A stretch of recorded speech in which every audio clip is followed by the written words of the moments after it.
Hello friends, sweets అంటే ఇష్టం ఉండని వాళ్ళు ఎవరు ఉంటారు చెప్పండి. ఈరోజు మనం చాలా సులువుగా ఇట్టే అయిపోయే బ్రెడ్ హల్వా సింపుల్గా ఎలా తయారు చేసేయాలో చూసిద్దాం. లైక్ చేసి షేర్ చేయండి. కామెంట్ బాక్స్లో మీకు ఇష్టమైన స్వీట్ ఏంటో కామెంట్ చేయండి.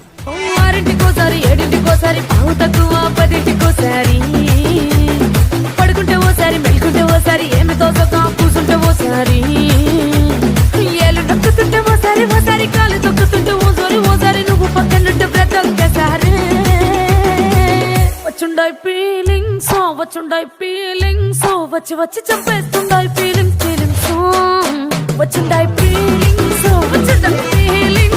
వచ్చి వచ్చి